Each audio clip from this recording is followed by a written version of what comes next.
Eu queria chamar a atenção, galera, pelo seguinte: quando a gente vai lecionar a história contemporânea, a gente fica meio que oscilando aí nesses vazios que acabaram se construindo em torno desse século XIX, né? Então, existe muita historiografia, principalmente estrangeira, mas a nível nacional se carece tanto dessa síntese mais completa que acompanha o processo político, que traz as ideologias que estão imbricadas ali naqueles enfrentamentos. Então, eu acho muito importante a gente já poder considerar essa possibilidade de olhar para a obra do Comuna como uma obra síntese, para que a gente possa também fazer as inserções didáticas a partir dela. Queria, professor Altamir Silvio Costa, gostaria inicialmente de agradecê-lo, né, pela disponibilidade que você teve em atender o nosso convite ao do professor Marcos Rassi.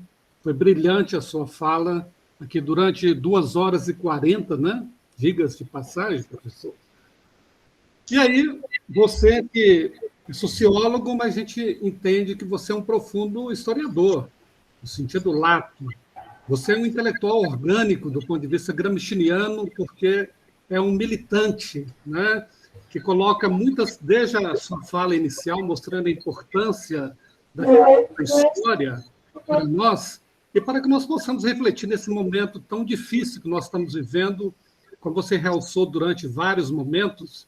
Se nós vivemos tempos de barbárie na contemporaneidade, e eu acredito que mais do que nunca é necessário resgatar Adorno e a Escola de Frankfurt, que é preciso educar, sim, contra a barbárie, né? Porque a realidade que nos circunda está caracterizada no mundo contemporâneo, várias dessas características. Mas eu gostaria de colocar uma situação para você da seguinte forma. Na sua fala, você colocou que Marx, na Guerra Civil na França, entende a Comuna de Paris enquanto a primeira revolução pela qual a classe operária, né, foi abertamente reconhecida, ou seja, enquanto protagonista, né, que conduziu esse processo. Depois você citou que o Hobsbawm considera a Comuna como a que inaugurou a era das revoluções socialistas, né? Em seguida, você trabalhou muito bem essa questão, e o Arthur ainda comentou há pouco, exatamente desse esquecimento, né, pela história oficial da Comuna de Paris, né? E você coloca essa situação que a Comuna de Paris poderia ser tudo isso, tanto socialista, à medida que se coloca a questão pelas medidas tomadas, né, de certa forma igualitárias, mas também como uma república radical, aí, a partir da questão do jacobinismo. Eu gostaria de perguntar para você a seguinte questão. Se você considera, né, a Comuna de Paris como essa primeira experiência de governo proletário e socialista da história, e aí como é que fica a questão da Revolução de Outubro de 1917? Como é que fica no campo historiográfico essa questão? Né? Para os trotskistas, por exemplo, né, eles obviamente que esquecerão essa experiência soviética. Na sua opinião, entre a Comuna como a primeira experiência concretamente pelas medidas tomadas ou a Revolução de Outubro de 17? Obrigado. Professor Altair, muito obrigado pela sua colocação, que você me colocou a granada na mão. O que me chama a atenção nesse processo como um todo, vamos dizer assim, para entender o hoje, né, o que eu creio que deveria se destacar é que na história da nossa espécie, os setores explorados e oprimidos resistiram e resistem. E conforme o momento histórico, as condições existentes, vai se encontrando formas de resistência e de luta, né? Que sai das lutas individuais para as lutas coletivas, mais gerais, né? Mais gerais, que seja a nível econômico, que seja a nível político, que seja a nível das ideias, né? Porém, eu queria chamar a atenção de um outro aspecto aí para vocês, que é a minha opinião, às vezes há muita discordância sobre isso, é que após essa experiência da Comuna de Paris e de Marx, né, Engels teve um papel fenomenal, um papel estrondoso, né, em procurar sistematizar a obra deixada por Marx. E, claro, para fazer isso, ele teria que ter instrumentos de torná-la viável e popularizá-la, né? Popularizá-la. Então, vocês observam que, até aquele momento da Comuna de Paris, não havia partidos organizados conforme vai existir a partir daí, e principalmente a partir do século XX, não é? Que a forma de organização, né, partidária, para desempenhar aquelas funções que foi levantado criticamente a Comuna que não houve, porque não havia possibilidade de ocorrer isso, né? Ele tem que ter um sistema que vai da base ao topo, ou seja, ele é um sistema que vai concentrando em diversos níveis relações de poder. Porém, esse tipo de organização partidária, ela é a negação dos princípios básicos teóricos da história das lutas da espécie. Aí o que se cria? A ideia do partido proletário, orientado pelo centralismo democrático. E aí cabe um outro tipo de análise. Em determinados momentos é mais centralista, mais democrático, não é? Então, é uma gangorra que a gente deve analisar. No caso específico da Revolução Russa, né, claro que é um outro tema de debate, porque há muita polêmica, né, mesmo tendo a Comuna de Paris como um exemplo mais imediato e um exemplo sistematizado teoricamente, né, a Revolução Russa ela ocorre em determinado contexto, num contexto de guerra mundial, né, de cerco, de destruição, né, e que a tentativa de superar debilidades que foram detectadas na Comuna e já a existência do partido político, diria, um partido de novo tipo baseado no centralismo democrático, né, naquele momento o que ocorreu? Mais centralismo e menos democracia. E aí, se nós formos pegar cronologicamente a Revolução Russa, né, nós vamos ver que ela surge com grande poderio, não foi através do Partido Operário Social Democrata Russo, ali, que tinha a liderança de Lenin. Né? O elemento motor dela foram os soviets. O que eram os soviets? Né? Os soviets eram organizações a exemplo das organizações existentes na Comuna de Paris. Claro que com suas particularidades. Né? Mas, segundo a experiência que a gente constata, né, quer dizer, ali, aquele exercício de poder com diversas tendências e correntes, né, poderia levar o quê? O esfacelamento daquele processo. E aí que a disputa e o papel que o Lenin né, desempenha nisso de conseguir ali uma certa centralização do poder, e uma centralização do poder, segundo a gente pode observar e ler nas obras do Lenin, não pela vontade dele. Ali também, essa centralização do poder foi para responder necessidades concretas colocadas, porque era aquela situação, não é? Da possibilidade de esfacelamento do poder dos sovietes, da guerra civil, não é? E do cerco internacional. Não é? Então, ali também, claro que avança, mas comete erros. Não é? Então, hoje, por exemplo, se coloca para nós, não é?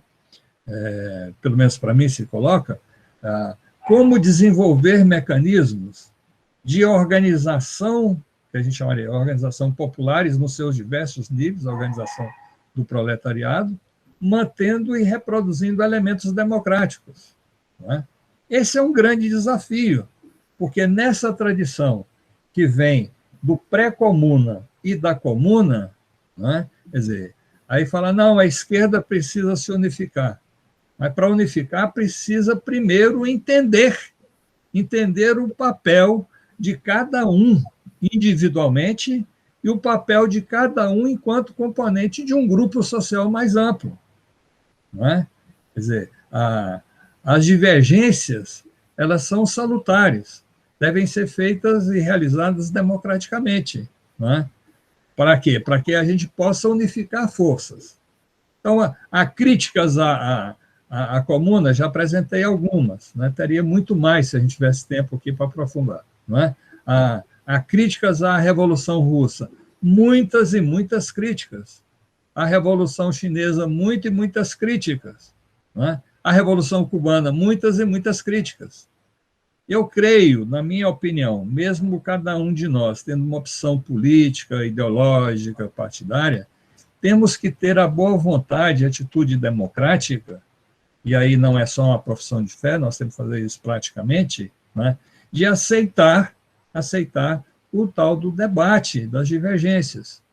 E até agora, quer dizer, por mais críticas que se faça, né, me parece que a ideia do centralismo democrático ela é fundamental. Né? E aqui, só relembrando, um partido que não está nessa tradição do centralismo democrático, que é o PT. Né? O PT que se organizou a partir de quê? A partir da organização social, política, religiosa existente. Né? E como havia várias tendências e correntes, isso causava problema, porque a Diretório Nacional, a Direção Nacional tomava uma decisão e uma tendência ou outra se negava a cumprir aquela decisão e a implementar os seus interesses, seus particularismos. Né? Inclusive, houve um enquadramento dentro do PT. Né? Quer dizer, e resolveu. Aí se faz crítica porque saiu não sei o quê, expulsou não sei mais o quê. É esse processo que a gente ainda vai ter, infelizmente, nós vamos ter que enfrentar isso por um longo tempo. Né? E como o embate e a disputa no campo institucional ela some um vulto gigantesco, né? Você vê que no momento hoje nós vemos, isso infelizmente, né, ocorre, quer dizer, para mim, qual é o elemento central daqueles que estão identificados com a vida, com a sociedade mais justa, mais igualitária e tal? É o que? É a vacina, generalização da vacina em grande escala, né? Essa vacina tem que ser generalizada, e são as trapalhadas que está sendo investigada lá pela CPI, não é? Que eu acho que está muito interessante o resultado daquilo. O resultado eu não sei como é que vai chegar, não sei, mas as revelações são muito interessantes. Nós temos um governo de genocidas, de mensageiros da morte. Então, o centro é isso, é vacinação em grande escala e rápida. Garantir o direito à vida. A vida não só do Itaú, que teve lucros estratosféricos, da Vale do Rio Doce, que teve lucros estratosféricos, do agronegócio que está vibrando porque o dólar subiu, baixou e vai exportar mais. Né? É preciso o quê? Garantir o direito à vida à grande maioria da população, que são os setores miseráveis, os setores pobres, os desempregados, os setores explorados. E o Estado tem que desempenhar esse papel. Né? Por isso ele existe, senão não teria condição de existir. Então, esses elementos são fundamentais. Né? E o que nós estamos assistindo, infelizmente estamos assistindo hoje no Brasil? É um recrudescimento das práticas genocidas e das tentativas de enfrentamento. Né? Você veja aí as últimas declarações do genocida Mor, com relação à China e etc., ameaçando a todo momento de golpe, né? Mas se está ameaçando de golpe, por que não dá? Se tem tanta força assim, por que não dá o golpe? Porque é um papo furado, blasfêmia, está blasfemando. E, infelizmente, leva nesse discurso, por interesses materiais, econômicos, várias correntes religiosas, né? Principalmente da chamada direita do cristianismo. Né? Eu não vou entrar em detalhe, que vocês identificam aí com clareza quem são esses. Não é? Porém, o que a gente já observa é que esse bloco no poder que se construiu nas eleições de 2018, principalmente no segundo turno, e 2019, 2020, ele está fazendo água. Ele está fazendo água. Porque qual é o empresário? Só se for muito maluco, muito suicida, né?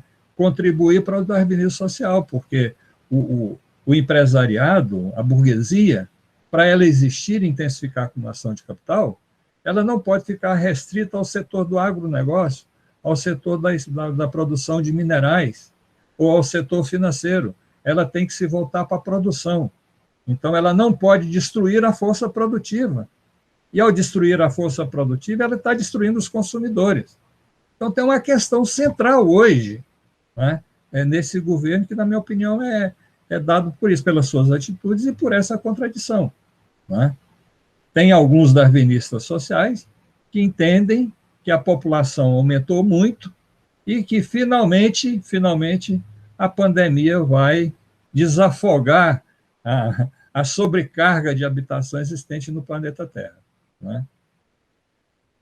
Então, isso é uma luta econômica, social, política e de ideias que está em curso. Né? Quer dizer, está aí os terraplanistas, você imagina, hoje, século XXI, 2021, elementos que dizem que lê. Não sei o que lê, o que se entende, né? Porque dizer que a Terra é plana, né? Chegamos a esse absurdo. Mas essa é a dinâmica da história e da vida, né? Existe muita concepção, principalmente quando se reivindica a própria noção de um partido cúpula e tudo mais, né? De que essa vanguarda ou, né, os ideólogos deveriam ser os responsáveis por articular a revolução. E eu achei muito interessante na sua fala, Silvio, no momento em que você fala sobre a posição do próprio Marx sobre a Comuna e como ela muda, né? Ou seja, logo antes ele falou, olha, isso vai ser um suicídio. Tem uma pergunta da Eunice lá em cima, daqui a pouco eu olho, disse. Ou seja, inicialmente uma coisa de vai ser um suicídio, depois ressignificar esse processo. Né? E até interessante pensar como que essa crítica vai estar no resto do século XIX, né? Pensando aqui no nosso encontro, eu fui ler o Kropotkin, né? O Kropotkin escreve lá em 1895 e faz algumas das críticas que você colocou aí também, né? Essa questão não vai tocar na questão da propriedade, né? Esse toque ele é muito limitado, então fica um pouco essa coisa, né? Até que ponto ela é espontânea, né? E qual seria o papel desses sujeitos articulados? Eu vou procurar a pergunta da Eunice aqui, enquanto eu te deixo com essa outra bomba, Silvio. Olha, veja, é o que eu estava dizendo para vocês, e fiz questão de insistir com vocês na visão da história como processo. Quer dizer, o passado não é o passado. O passado se manifesta de formas diferenciadas aqui no nosso debate. Não é? E, ao fazer esse debate, nós já estamos construindo a perspectiva do futuro. Mas espero de que a gente possa, a partir das reflexões sobre a nossa conversa aqui, não é? E avançando, elaborando e reelaborando as nossas concepções. Não é? Quer dizer, Marx e Engels, e aí eu diria Marx e Engels, que são dois gigantes do pensamento da humanidade, né, viveram em momentos, em condições determinadas.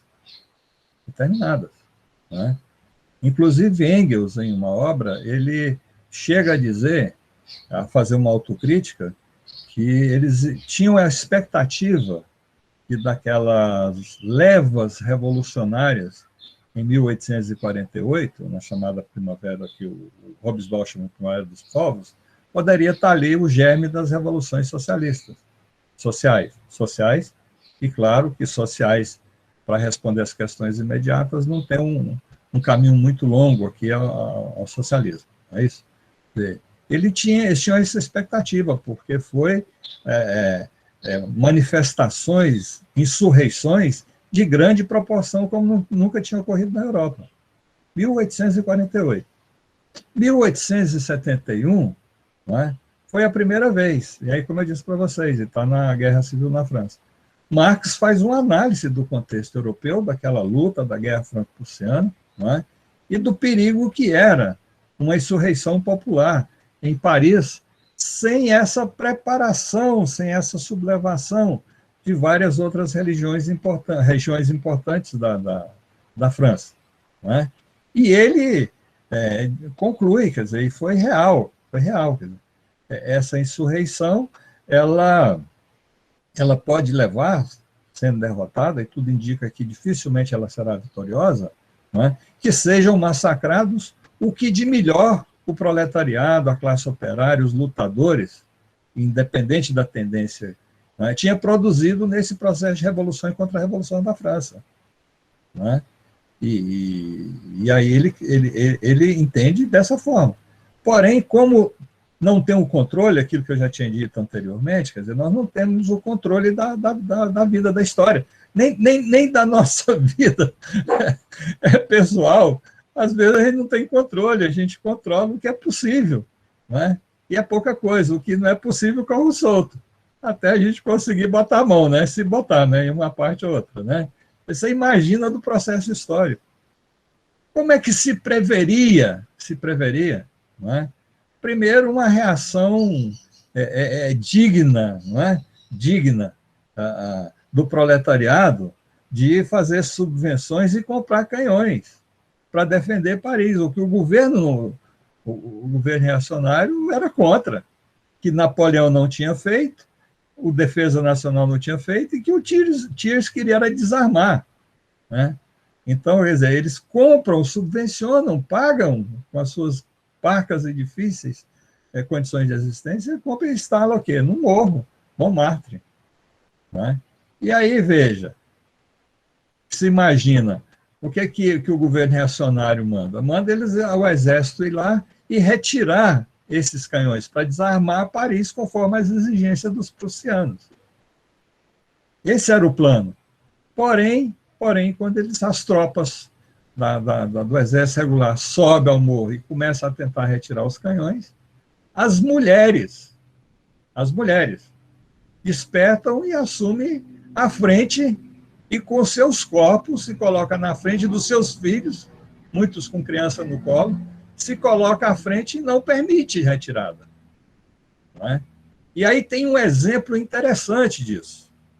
Alguém pode considerar uma heresia, mas eu vou fazer essa provocação. Não é?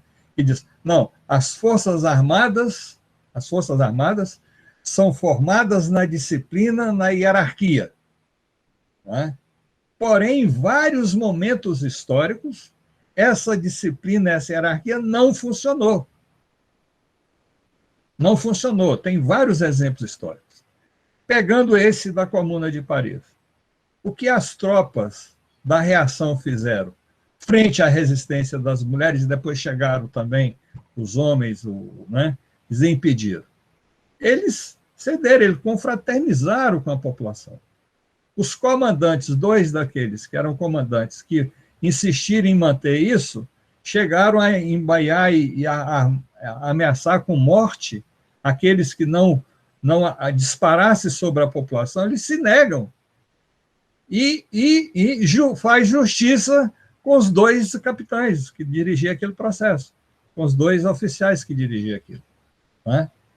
Então, veja, naquele contexto, teve uma sacação das tropas da reação, não é? Que as tropas de Paris não conseguiria reprimir a Comuna. Teve o quê? Que trazer exércitos que estavam presos, libertos pelos prussianos do interior, fazer lavagem cerebral, não deixar eles ter contato com ninguém, para poder massacrar os comunardes, para massacrar a população de Paris. Aí eu pergunto para vocês, esse mensageiro da morte aí, não, dá o golpe, está chegando o momento. Se tem tanta força, por que não faz isso? Né? Porque uma coisa eu tenho certeza, a repressão pode inicialmente ser dura, mas ela pode não se manter. Por que o recrutazinho, o, o cabo, ou o sargento que está lá batendo o pau, chegar a enfrentar o irmão dele, enfrentar a mãe, enfrentar a namorada, como é que ele vai fazer? Não é? Por mais São concentrado que esse expostos. poder tenha, não é? Nenhum poder é eterno e infindável. Vejamos aqui, só para não deixar passar, o exemplo da Bolívia. Não é? O exemplo da Bolívia. Foi um golpe de articulação civil, não é? De mensageiros da morte, apoiado pelo governo francês, pelo governo brasileiro, não é? Que fez todas aquelas ações lá, e conseguiram o quê? Neutralizar e ter o apoio das Forças Armadas. Mas conseguiu manter o poder? Né? Um ano depois, perderam o poder. Na Venezuela, né? Alongando um pouco mais, com Chávez. Chávez reestruturou a organização militar das Forças Armadas. E, por outro lado, criou associações populares de bairro, de local de trabalho, né? De moradia, que está armada. Então, quer dizer, uma intervenção ali na Venezuela, de forças externas, dificilmente conseguirá ser vitoriosa, porque teria que dizimar a população, como o Brasil fez com o Paraguai, na Guerra do Paraguai. Um grande genocídio que nós, infelizmente, temos que carregar isso, não é? Nas costas. Dizimamos mulheres, velhos, crianças na Guerra do Paraguai. Né? E as consequências estão hoje, né? Quer dizer, do ponto de vista do Paraguai, do reerguimento. Então, esses são elementos que a gente tem que estar atento, porque se a realidade é multilateral, multifacética, e o desenvolvimento é contraditório, né? E o poder não é eterno, né? Quer dizer, a gente tem a perspectiva do futuro, claro. O futuro nos pertence. Pode demorar um tempo, mais tempo, mas tem que ter paciência, né? Dedicação, porque se a gente não constrói uma sociedade mais digna, mais fraterna e mais igualitária, a gente vai viver como e onde? Não é? Vocês mesmo, por exemplo, professores, alunos que trabalham, não é? O que é que vai ser o amanhã de vocês? Nesse contexto que está colocado aí. Não é? O desemprego é crescente. Não é isso? O desemprego é crescente. Não é? O agronegócio, que é a região de vocês aí, está dizimando e liquidando emprego em grande escala. Eu tive aí 2 anos atrás, não é? Eu fiz um passeio por aí andando, quer dizer, me assustou, porque eu tive aí nessa cidade aí, uns 20 anos atrás com um colega meu, né? E voltei e fiquei assustado, né? Com esse avassalador predomínio do agronegócio, do grande comércio, né, que são os maiores beneficiários disso aí. Eu chamo de Projeto Brasil Fazendão Cassino. E tem outro elemento. Tem outro elemento que eu queria chamar a atenção, que às vezes o pessoal não coloca, que é a questão do meio ambiente. Diria assim, nós de esquerda deixamos ficar muito tarde encarar essa questão. Não é? Quer dizer, estão retirando as nossas riquezas minerais, deixando o país esburacado, não é? Com todas as consequências aí de Brumado, Mariana, essas coisas todas. Não é? Quer dizer, estão poluindo, estão consumindo o nosso solo, a riqueza dos nossos solos, não é? E poluindo as nossas águas. Então, nós temos o quê? Que somos consumidores aqui, na ponta final, pagar o custo econômico, financeiro, né, que eles controlam o mercado, controlam os preços, e temos que pagar, nós e nossos descendentes, as futuras gerações, o custo da destruição deste país, né, que é um negócio extremamente sério. Né? Realmente precisa ser dito, né? Parece que vai nesse fluxo aí de expectativas e desencantos com a pandemia, a gente vai esquecendo. Silvio, surgiu a parabenização aqui por parte do Daniel, da Letícia, eu queria perguntar ao professor Haas se ele gostaria de fazer mais algumas considerações para a gente já fazer o encerramento. Eu gostaria, sim, mais um agradecimento, né, por essa verdadeira... o Mark Bloch provavelmente fosse chamar de lição, né, dessa lição de história durante, né, o que nós já estamos agora 17:10, e como o Altamir bem realçou, a sua fala, Silvio, realmente é uma fala que eu não diria que ela é somente de historiador, porque ela tem também um pé na sociologia, um pé na filosofia, um pé na ciência política, né? Mas eu penso que os nossos alunos, sobretudo, vão ganhar muito, e especialmente nessa postura sua de intelectual militante, como o Altamir também realçou, né? Essa concepção de grande. Isso é muito rico, porque esse debate ele tá realmente sem espaço. Cada vez mais essas concepções fundamentalistas da extrema-direita têm apagado essas vozes. Então, nesse sentido, é revigorante te ouvir, né? Foi revigorante te ouvir. Então, realmente, é te agradecer profundamente, tá? E esperamos e contamos com você em outros projetos aí, tá? Muito bacana mesmo, muito obrigado.